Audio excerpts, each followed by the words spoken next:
Next, a WGN News special report on the execution of John Wayne Gacy. Next, Steve talks one-on-one with a man who's got the goods on this convicted serial killer. And history is made in the Middle East as a long-awaited peace agreement is signed. And closer to home, a story for anyone who cuts the lawn. Also, Tom Skilling with your forecast. Tom? Well, that's right, Allison. We have some showers out in Iowa right now. Will they hold together? And what about the changes in our weekend forecast? If you have weekend plans, you'll want to stay tuned for our weather segment in about 17 minutes.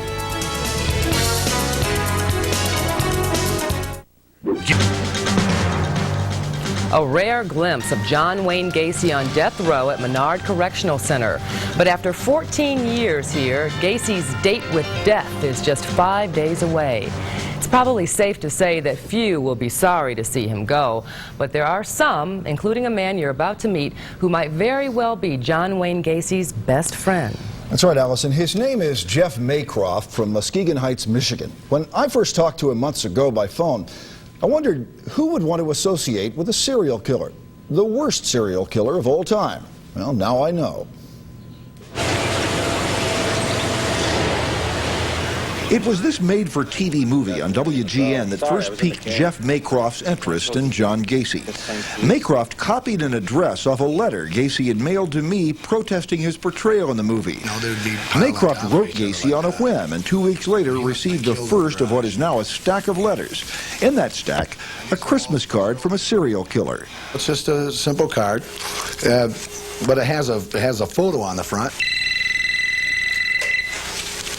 Hello. For the last 2 years, Jeff Maycroft's phone has rung at least once a week with calls from Gacy. Always collect, the only way prisoners can call the outside. The letters and calls eventually led to a face-to-face meeting at Menard State Prison. And I could hear somebody's voice, and I'd recognize the voice from phone conversations. And I peeked out around, and there's old Gacy standing maybe about 50 feet from me. He's handcuffed and he's holding some brochures, and I'm like, I wanted to leave. It really gave me the creeps. But he didn't leave, and after 4.5 hours, Jeff Maycroft returned to his home in Michigan with a couple of snapshot souvenirs courtesy of Menard guards. It wasn't Gacy, but gangsters, 30s-era gangsters that have always interested Jeff Maycroft. But as his Gacy collection grew, his hobby took off in a new direction. He owns every book ever written about Gacy, Tribune headlines of Gacy's arrest, conviction, and death sentence, an autographed Gacy trading card, and perhaps his most valuable memorabilia, 5 original oil paintings by John Gacy. Clowns, pogo, and patches are the most famous. But Maycroft's personal favorites are John Dillinger and this one of Maycroft's own rock band, the Weasels. The 70s band that I'm in. And I gave a picture of the shirt to Gacy, and Gacy, of course, he put it on oil for me. And that was something, I received that, I believe I received that right around Christmas of '93. It may seem as though Maycroft is using John Gacy, but Gacy gets something out of the relationship as well. Companionship, and a sometimes sympathetic ear. But no, I don't believe that, I don't believe John killed all 33 of those people by himself. John had accomplices. Maycroft's last conversation with Gacy was Sunday night.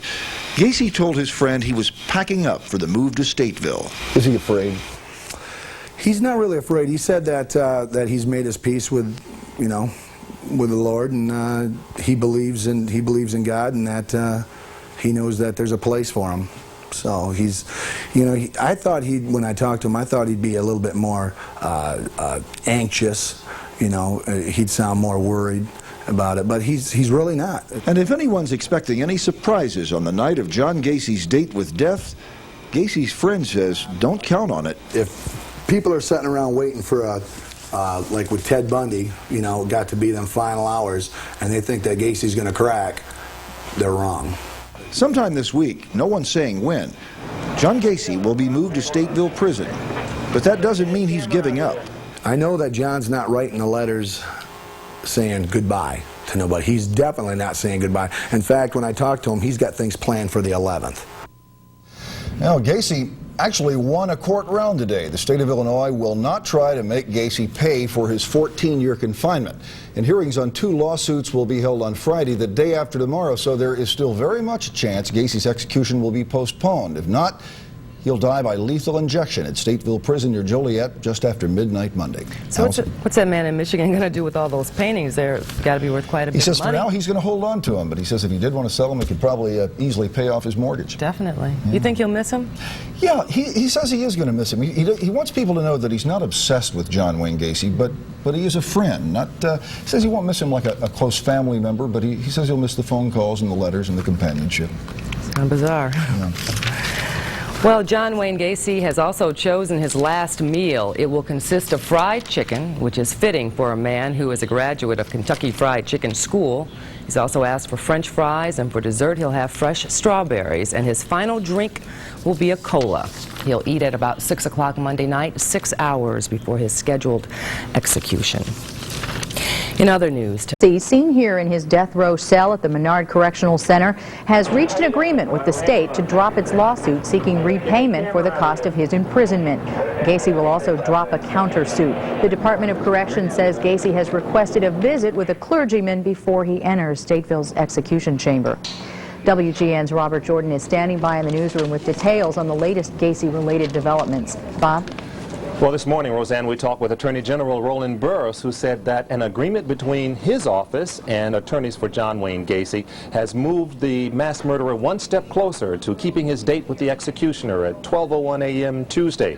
Further, Burris says that he believes that the execution will go off without a hitch. We're prepared for any eventuality with our war room that we've established. Through the state's attorney's office and the Attorney General's office, we have the Supreme Court covered in Springfield. We have the Supreme Court covered in Washington, D.C. We have the appellate courts covered here in Chicago. We have a whole battle plan for anything that's filed. And we are prepared then to react instantaneously. The 52-year-old construction contractor and part-time clown was convicted of murdering 33 young men and teenage boys. Most of the bodies were buried under Gacy's house in unincorporated Norwood Park Township. Police say that some of the victims were also thrown into rivers. And as Burris told us, they have an elaborate scheme set up to make sure that the execution does go off without a hitch. They have a war room set up where they have telephones to the Supreme Court, to the governor's office, and to the warden in Stateville as well, so that should any eventuality crop up at the last minute, they are prepared to act. Live from the newsroom, Robert Jordan, WGN News. Thank you. Our coverage of the countdown to Gacy's execution will continue in our second half hour today. Steve Sanders will That's coming up in the second half hour of this newscast. 34-year-old John in New Jersey. At least 2 people are dead after a helicopter crash near the Jersey entrance to the Lincoln Tunnel. Local officials say a small chopper plunged into a parking lot there. The Lincoln Tunnel runs under the Hudson River connecting New York and New Jersey. That tunnel now reportedly shut down, and traffic in that area very backed up, as you can imagine. We'll bring you more on this breaking story just as soon as details become available. And coming up next, the Illinois State Lottery drawing live on WGN News at noon. Of the impending execution of John Wayne Gacy continues now with a rare glimpse of the serial killer on death row at Menard Correctional Center. Appeals have kept him alive for 14 years, but he's now less than 5 days away from a date with the executioner's needle. Despite his convictions and all the negative publicity which has surrounded him for so long, there are those who still call John Gacy a friend. Who? Well, you're about to meet one. His name is Jeff Maycroft from Muskegon Heights, Michigan. Steve Sanders gives us a look at how a friendship can develop with a serial killer. It was this made-for-TV movie on WGN that first piqued Jeff Maycroft's interest in John Gacy. Maycroft copied an address off a letter Gacy had mailed to me protesting his portrayal in the movie. Maycroft wrote Gacy on a whim, and 2 weeks later received the first of what is now a stack of letters.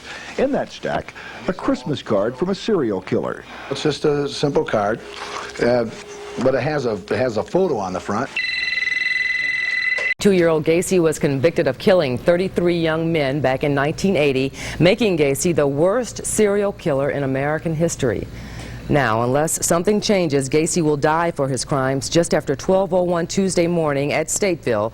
The prison is just outside the community of Joliet, where residents find themselves at the center of national attention.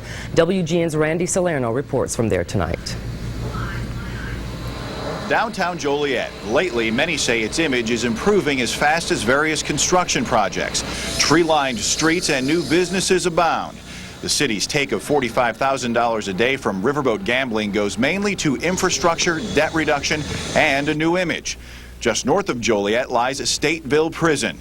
National media will stream in and begin camping out here next Monday. And Joliet and Gacy will be linked together in many people's minds. And all of the acknowledgments of Joliet, going back to like movies like the Blues Brothers, has also brought up the idea of a prison town. We've had to deal with that all along, and it's a reality. The prison has been here for years and has created jobs. The prison and its soon-to-be most famous inmate also creates some concern among some of the city's 77,000 residents. Concern about the city's place in history. Yeah, I think Joliet's come a long way since the riverboats, and there's been a lot of jobs created, and it's finally turning around, and Gacy has nothing to do with Joliet. No, it doesn't bother me because I feel he deserves it. It's a good what they've done with the Joliet area, how much they have improved it, but I don't think it's going to give it a bad name by doing that here. There are many in the Joliet area here who say they will just be happy when this execution and expected media circus are over and things can once again return to normal. Outside Stateville, Randy Salerno, WGN News. And tonight, Gacy is still confined at the Menard Correctional Center near Chester, Illinois. Prison officials are not saying when he'll be transferred to Stateville. Oh, flag-waving patriotism. To spare the life of John Wayne Gacy. The convicted serial killer is scheduled to die by lethal injection Tuesday. But Gacy's lawyers are asking a federal court to stay his execution so new evidence can be presented that might prove an alibi in some of the 33 murders. Gacy's attorneys are arguing in Cook County Circuit Court that the presence of a doctor at the execution poses a conflict of two state laws, and both court cases argue that lethal injection is inhumane. We have team coverage of the Gacy appeals this afternoon with Robert Jordan and Jackie Bang. Robert joins us now with the very latest from federal court. Bob?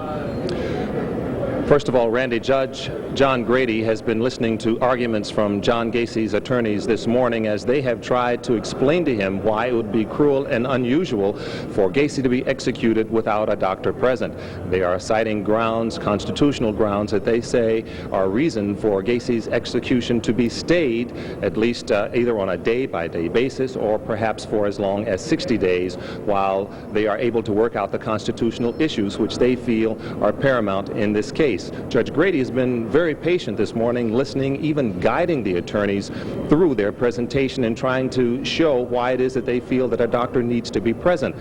They so far have not been able to do that. Judge Grady says that he is still listening to their arguments and will possibly rule later this afternoon on those grounds, and we will of course bring that news to you later. Live from the Dirtson Federal Building, I'm Robert Jordan. Let's go now to Jackie Bang. Well, we are following another lawsuit that is filed, and the target on this lawsuit is the lethal injection machine itself, the $25,000 lethal injection machine. And the way the machine works is it uses three solutions. The first solution will knock the person out, the second solution will stop the person from breathing, and the third solution will be used to stop the heart from breathing or beating. Now, this was filed on April 25th. Gacy claims the machine is cruel and unusual punishment and has the potential of causing a, quote, torturous and excruciatingly painful death. Now, Gacy states a specific case, that of Charles Walker. He was the last man to die and the first man to die in Illinois by the lethal injection machine. And that death occurred September 12th, 1990 at 12:01. He was pronounced dead, Charles Walker, at 12:12. Now, Gacy and his attorneys are contending that in those 11 minutes that it took for Charles Walker to die, it was a very painful death. So the potential of that happening to Gacy, they argue, violates his constitutional right. Now, the Attorney General's office will argue, one of the arguments that they'll say is that this is based on opinion and that is simply insufficient. So we hope to hear of these arguments in front of Judge Albert Green in a matter of moments. This was scheduled at 11:15 and it's running a little bit late, so we'll go up there and see if it's going on and come back and tell you what's happening. Back to you, Randy. Thanks, Jackie. We'll look forward to those reports tonight at 9 o'clock. Meanwhile, in the final days leading up to Gacy's scheduled execution, speculation continues over the scope of his case killing spree. Police pulled the bodies of 29 young men and boys from Gacy's home on West Somerdale. In all, Gacy was convicted of 33 murders, but many suspect there were more victims never accounted for. And one of Gacy's prosecutors tells WGN authorities in other towns seemed unwilling to investigate those claims.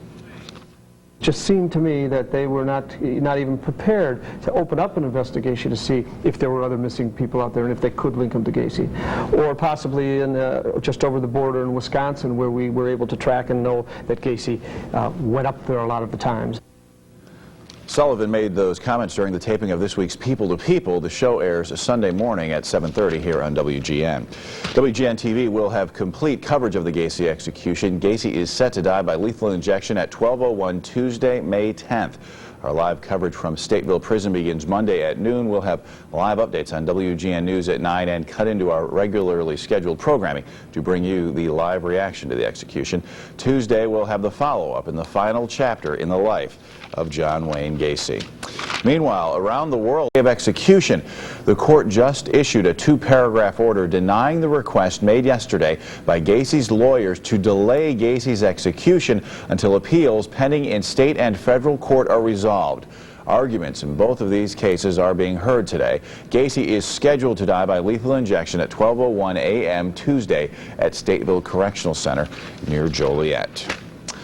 Sometimes a team of civil and criminal lawyers is assembled inside what prosecutors in Chicago call a war room. Let's talk about how the progress is coming. They're working around the clock to see that serial killer John Wayne Gacy's execution takes place as scheduled on Tuesday morning at 12:01 a.m. There's nothing that will hold up the execution, and it will proceed as scheduled on May 10th. Friday morning, Gacy's attorneys were trying to save him again. He tells us he's going to go down fighting. More desperate attempts in a long line of appeals that has kept Gacy on death row for 14 years. He's convicted of killing 33 people. Just for out of curiosity, I wrote him a letter. Jeff Maycroft struck up a relationship with Gacy 2 years ago. They've kept in touch ever since, speaking as recently as last Sunday. There's always a possibility that, that he could have a stay of execution, and that's what he's looking for right now. Short of that, Maycroft says Gacy told him he's at peace. He's not really afraid. He said that that he's made his peace with, you know, with the Lord, and he believes in God, and that he knows that there's a place for him. One of the most notorious criminals in history apparently has a place for his paintings, too. Since he went to jail in 1980, Gacy's produced hundreds of works. His style is called art brut. Art brut is the art of the criminally insane. An auction is scheduled for Monday. Bottom bids will range from $2,500 on up to $25,000. The works should be worth even more after the execution. Shortly thereafter, the prices are going to go up. You know, the man's going to be dead. There will not be any more John Wayne Gacy paintings produced. As the execution draws near, attorneys still cling to the outside chance they can win one more appeal, even though they have only this weekend to try and keep John Wayne Gacy alive. This legal activity that's been going on will stop only when John Gacy's either executed or he's safe. Lisa Price for CNN, Chicago. Headline consumer news is next. Wall Street reacts to the unemployment figures. State-of-the-art efforts to recreate facial features from human skeletons, no one stepped forward to identify the remains. Those poor guys down there are using literally their 10 fingers. It was and still is the belief of Cook County Medical Examiner Robert Stein that some parents may have suspected their missing sons were Gacy victims but failed to come forward. Dr. Stein was present when the unidentified remains were buried in 1981. He thought even then he had the medical evidence to identify them, if only the parents had come forward. I'm not going to eulogize the 9 unfortunate young men that met their demise. Excuse me. I'm going to eulogize the parents. I think the parents are the dead ones. The walking dead. It was reported some of Gacy's victims were young male prostitutes, creating a stigma that may have kept some parents away. I think most of it was because a lot of the media made it seem as if everybody was a male prostitute. And that's one of the things that came out at trial. The fact of the matter is we were able to show, and I'm firmly convinced that most of these kids were not only straight, but some had fiancés, girlfriends, and all the rest of the stuff. Gacy's forgotten victims were remembered in a private memorial service held here at this cemetery in suburban Hillside. The only ones in attendance, we are told, were police officers and prosecutors. Reporters were not invited. Each was buried in individual grave sites at 8 different cemeteries throughout the Chicago area with 8 identical granite markers, each bearing a simple inscription: "We remembered." Well, efforts are underway to identify one of the 8. As time goes on, identification will only be more difficult. Some artwork is on display tonight in Chicago. One display showcases the work of John Wayne Gacy. Another, some describe as shocking, has a different message altogether. WGN's Randy Salerno joins us live from LaSalle in Ontario with that story. Randy. Allison, this River North area, as you know, is very busy on a Friday night. Quite a bit of traffic here, and that is just what the artist of this storefront exhibit wanted. He wants people to see this. This is called Morality, Morality. And many who see it say it is simply shocking, shocking. Artist Ed Massey's sculpture is a traffic stopper. The anti-sexual assault work is unveiled simultaneously in New York, Chicago, LA, Washington, D.C., and Miami, all on busy streets in storefronts. It's supposed to create dialogue and seems to be working. First, it really freaks you out, but it's got a good message to it. What is the message, do you think?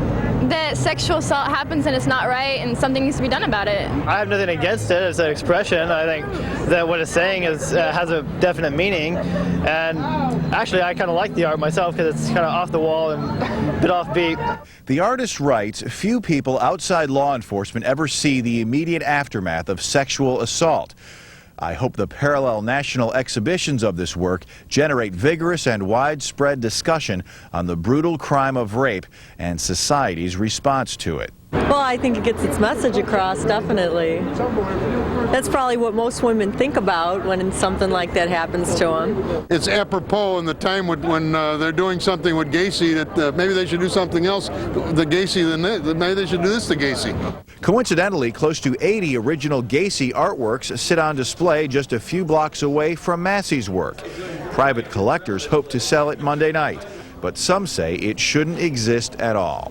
The Illinois Department of Prisons and Corrections should have stopped the paintings from being sold, and since they didn't do that, the art's been created, it has a right to exist, treated like a commodity, like any other piece of art that I would buy or sell any other day that nobody would complain about. Now that Gacy artwork will go for between $2,500 and the highest there is some $50,000. Gacy won't get any of that money, and proceeds from that sale, 15% will go to a victims relief fund. The rest will go to the private owners of that Gacy work. This project right here on Ontario is privately funded, and it will be here for about 3 weeks. Reporting live from River North, Randy Salerno, WGN News. All right, thank you, Randy. And once again, the execution is scheduled for just after midnight on Monday. WGN will have complete coverage on the Gacy execution beginning Monday at noon and on the news after the game. We'll also have live reports beginning at midnight. And stay tuned to WGN News for full coverage throughout the weekend as well. Steve? Allison, some other news tonight. A top death sentences in Illinois are carried out by lethal injection. Juliet? Here in West Michigan, there was a brief scare this afternoon over a 6-year-old Rockford boy. As we told you at 6, officials said he lost appeals in 3 courts, increasing the chances he will be executed Tuesday. Gacy was convicted of killing 33 people in the 1970s. He was first sentenced to death 14 years ago, but appeals have kept him alive. In New York, spent more than a decade on death row. Could this be John Wayne Gacy's final weekend? I'm Carol Ramos. At the federal building, there will be another attempt today to delay that execution. More coming up in a live report. Also, who could forget this grim scene? Body after body retrieved from Gacy's home. This morning, a look at the forgotten victims.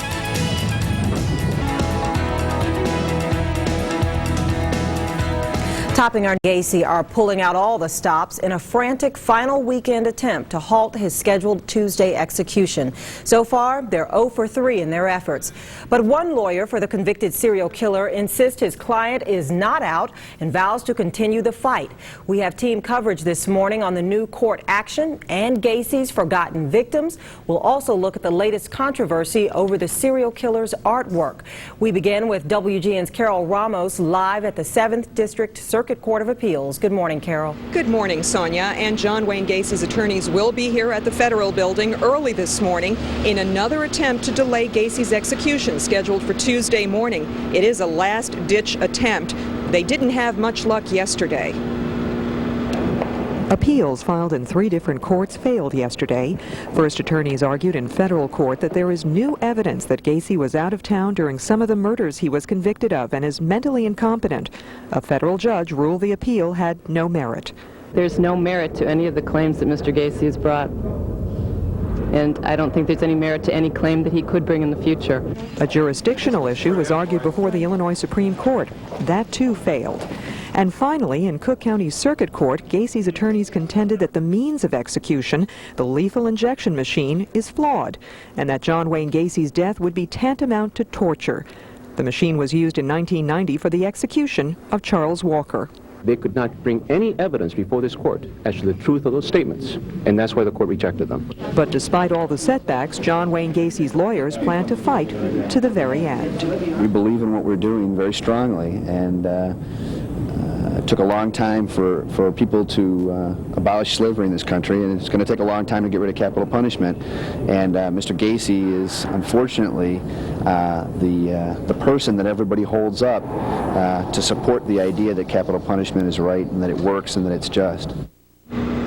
Illinois Attorney General Roland Burris has put together a rapid response team. They're on call 24 hours a day this weekend, and they'll be ready to respond to any other legal challenges to Gacy's execution. Reporting live from the Dirksen Federal Building, Carol Ramos, WGN News. Carol, if the attorneys lose today, is there any other legal step they can take? If the appeals court refuses to hear the appeal or sends it back to a lower court, Gacy's attorneys do have the option of going and taking their appeal directly to the U.S. Supreme Court. Sonia? All right, Carol, thank you. Gacy spent many of his days in prison painting, creating artwork that has now become a topic of controversy itself.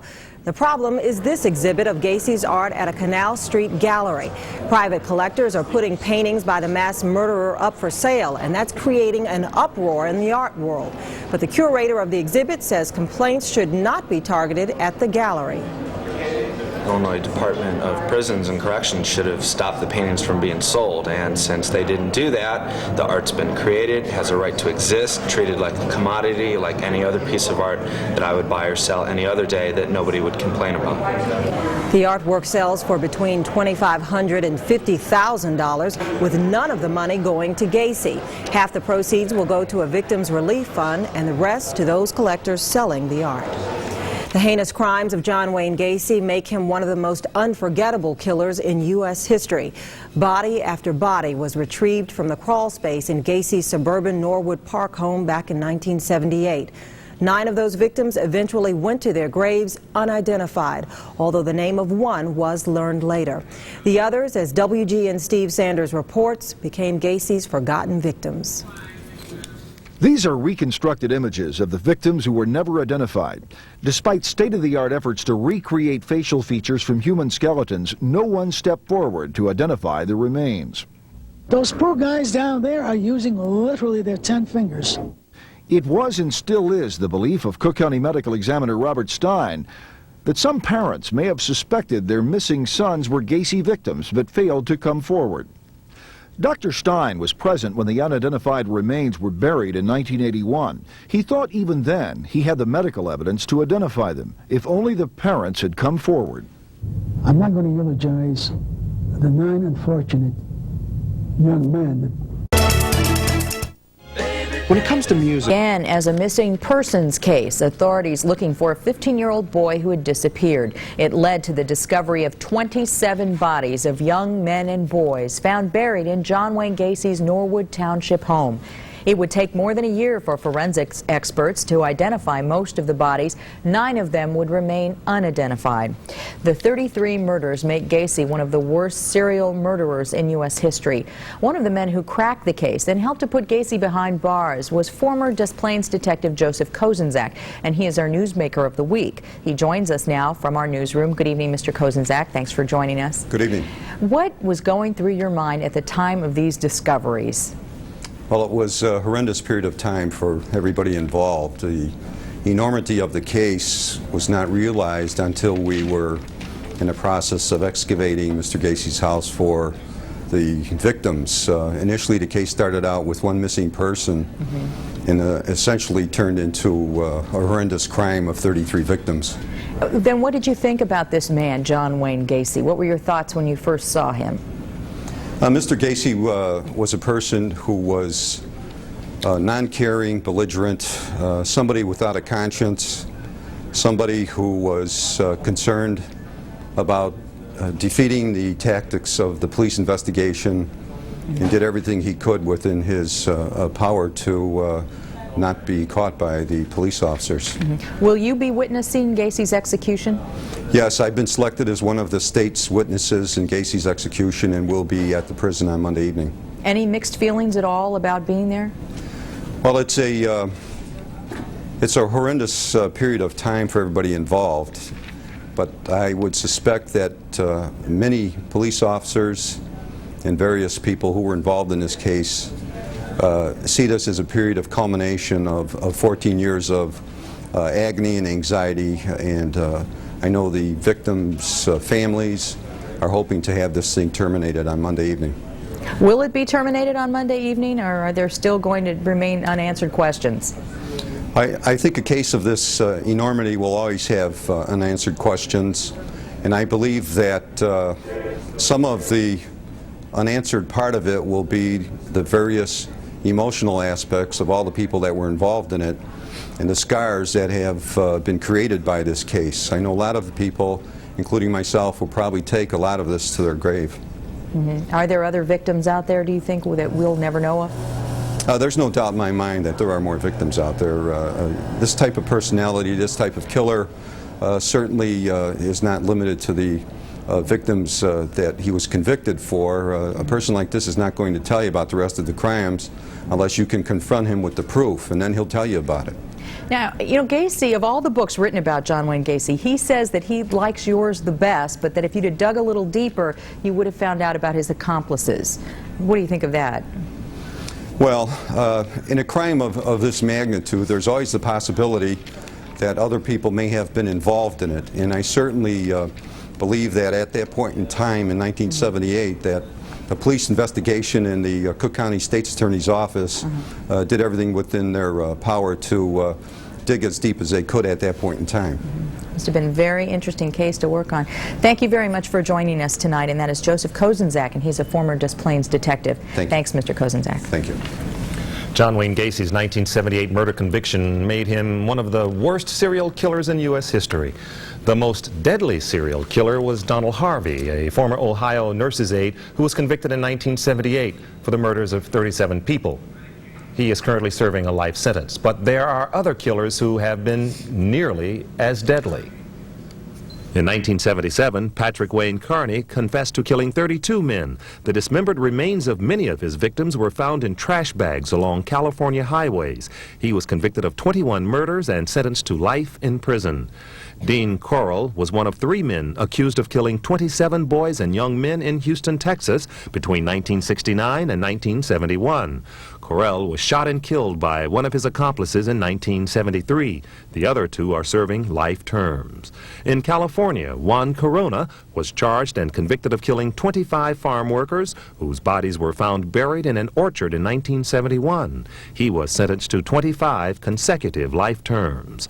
Another serial killer struck closer to home. Jeffrey Dahmer, a former candy factory worker, confessed to killing and dismembering 17 people since 1978. The dismembered remains of 11 of his victims were found in his Milwaukee apartment in 1991. He is serving life in prison. 4 other notorious serial killers are also currently serving time for killing anywhere from 11 to 14 people each. Only one has been sentenced to death. A scandal in the gospel. Recollections of all this, but Terry, I want to follow up on something Gacy's good friend Jeff Maycroft said just before the break. He said he did not think that John Gacy is going to crack before he's executed. Not going to make any confessions, is not going to break down. Do you agree with that? Well, in my opinion, he's not going to stand up there and take it like the hard person that he has made himself out to be. Now, whether he'll crack and make any further confessions of anything is, I doubt. I think he'll take all of his secrets to the grave with him, and the identities of the unknown people, and perhaps any secrets he may have about any other victims that are other places. But to go as a strong, hardened criminal, I believe he'll crack just before he gets in the room. So, Terry, you think there's a possibility that there might be other victims? Oh, definitely. I think that possibility exists. It existed back then.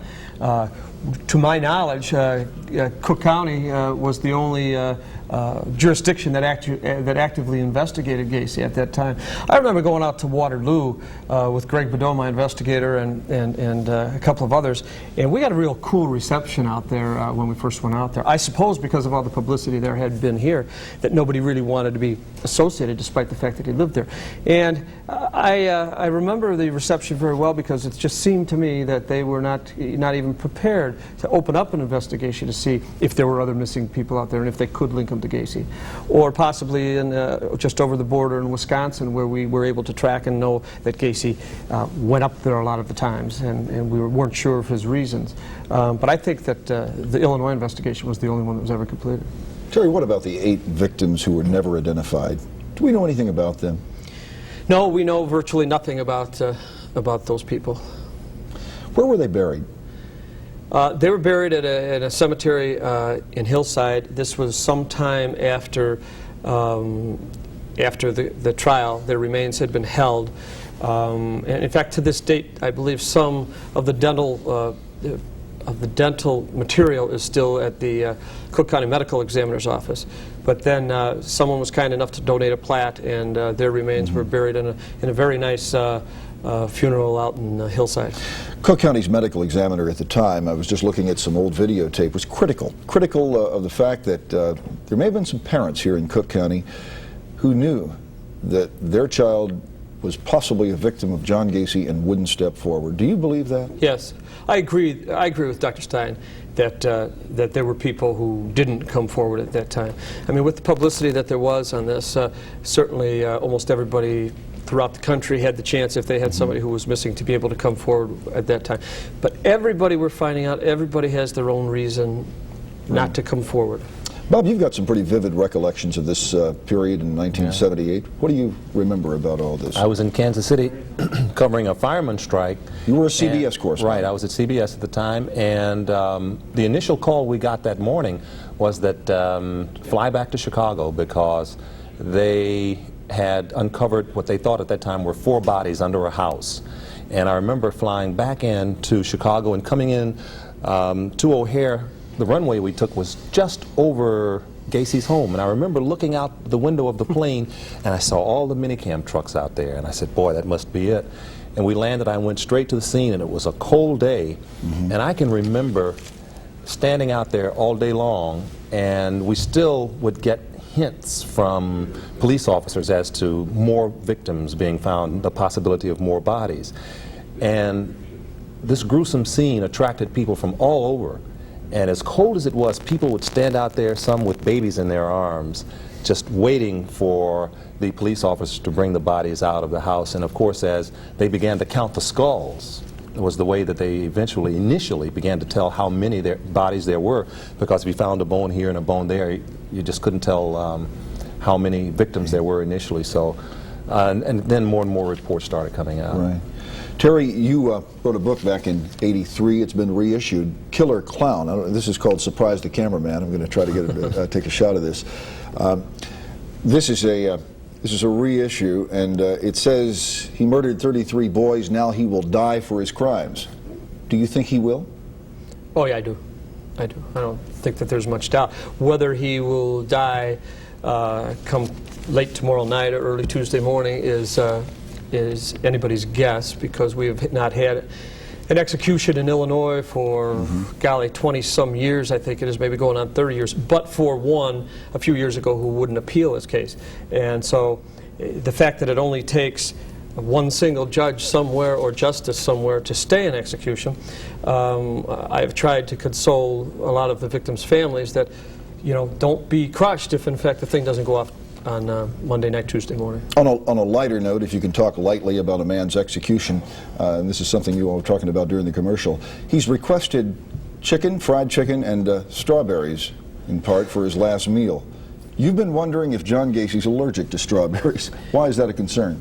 Well, when we first had him arrested, he faked a heart attack in Des Plaines and had to be taken to the hospital. We later learned that he didn't have anything close to a heart attack. The fact that he has asked for fresh strawberries, I don't know what his allergies are, but I know there are people who are anticipating perhaps he has some way that he's going to delay this. Well, I can just tell you that I was at a press conference 2 or 3 days ago with Attorney General Roland Burris, who was asked that same question by a reporter.